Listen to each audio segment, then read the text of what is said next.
Hey, what's up guys and welcome back sa aking YouTube channel. For today's video, ano nga ba ang for today's video natin mga bet? Diyan ka dalyagi ko ba yan? So for today's video, at ako'y nag-iisip ngayon ng aking content for today.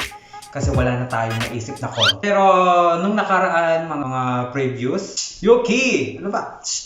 Kulit-kulit na pusang to. For today's video, i-update ko kayo sa akin kung ano na yung journey ko dito sa Saudi Arabia. Bakit hindi ako makaalis dito. So, ikukwento ko sa inyo. At syempre, bago yan, mga kawan, ipapakilala ko muna sa inyo ang aking kaibigan dito, ang aking kasama dito sa bahay. Opo, ipapakilala ko sa inyo ang aking pussy. Do you want to meet my pussy? Do you want to meet my pussy? Meron akong pussy dito. Pussycat. Oo. So, ipapakilala ko sa inyo.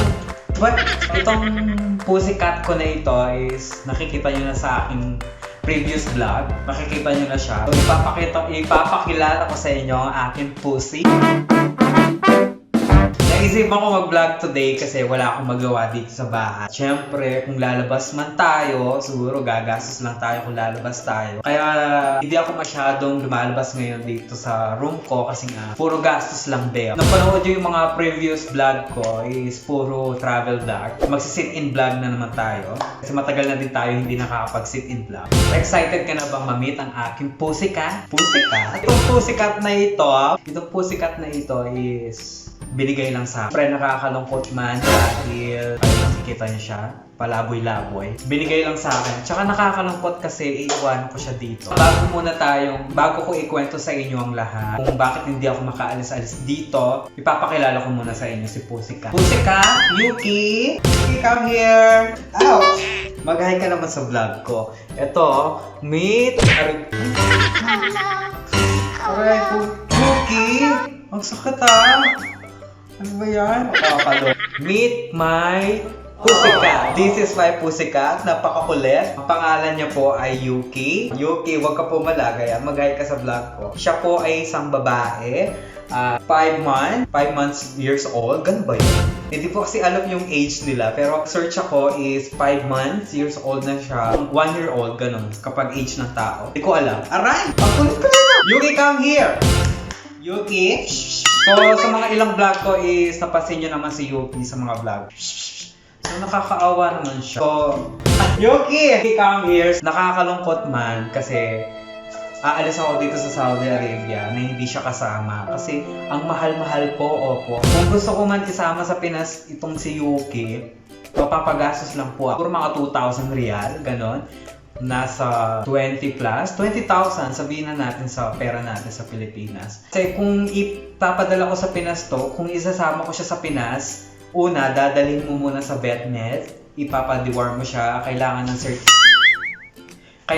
certificate ng veterinary.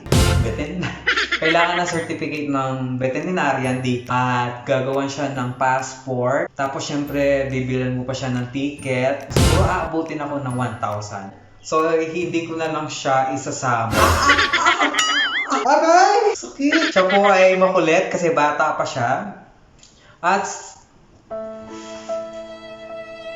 alam niyo po, nakakalungkot. Gusto ko man siyang isama pero hindi pwede, napakagastos. Ano, may na lang ba kung gusto niyo? Hindi, siguro iwan ko na lang sa kaibigan. Kung gusto niyo pong mag-adapt ng pussycat, please comment down below. Joke lang. Kaya ko yata yung balay niya. Yuki, come here, Yuki. Yuki, come here. Yuki, come. Ano? Come. Kung naging Arabic na pa. Hina, taal. Yala, sura. Taal. Ang kanyang lahi is Turkish Angora. Lahi niya is Turkish Angora. Kaya ganyan siya. He is mahilig siya sa tubig. Ito lang yung pusang nakita kong mahilig sa tubig talaga. Gulat na ako bakit gustong-gusto niya yung tubig talaga. Gusto mong palo? Pag sinabi kong wag makulit kasi papalo. Yuki, if you don't subo. Ano daw? Yuki, napakakulit mo talaga. Ayan, mag-hi ka naman.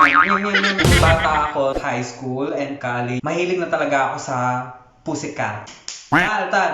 Mahilig na talaga ako sa pusa nung bata pa ako. Ang unang naging pusa ko ay si Lodge. Pinangalan ko siya ng Lodge dahil nagtrabaho ako sa Motor Inn dati. Motor Inn? Napulot ko siya doon, si Lodge. So, marami po kasing nagtatanong sa akin kung kailan po ako uuwi. Lalo-lalo yung family ko, lalo-lalo na yung mga kaibigan. Kasi wala naman po kasi akong idea kung kailan talaga. Kasi nga, hinihintay ko pa yung exit visa. Kung makikita nyo sa likod is, ayan, nakaredy na ako. Almost 1 month na nakaredy na ako. Nangyari.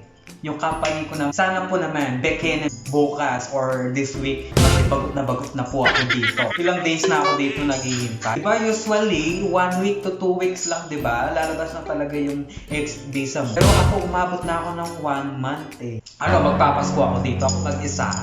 Hindi naman sana abutin po ako. Sana bago magpasko, makauwi na ako. So, paalala lang po sa mga nag-aalaga ng pusa, huwag po kayong kukuha ng kuting baby pusa. Baby pussy? Baby pusa. Wala baby pussy kasi nga napakakulit nila tsaka napakakalat talaga nila. At ang gusto ko lang sa pusa is napakalambing nila. Kapag natutulog ako is tumatabi siya. So ayan, that is for today. So kung meron man po kayong suggestion video, please comment down below.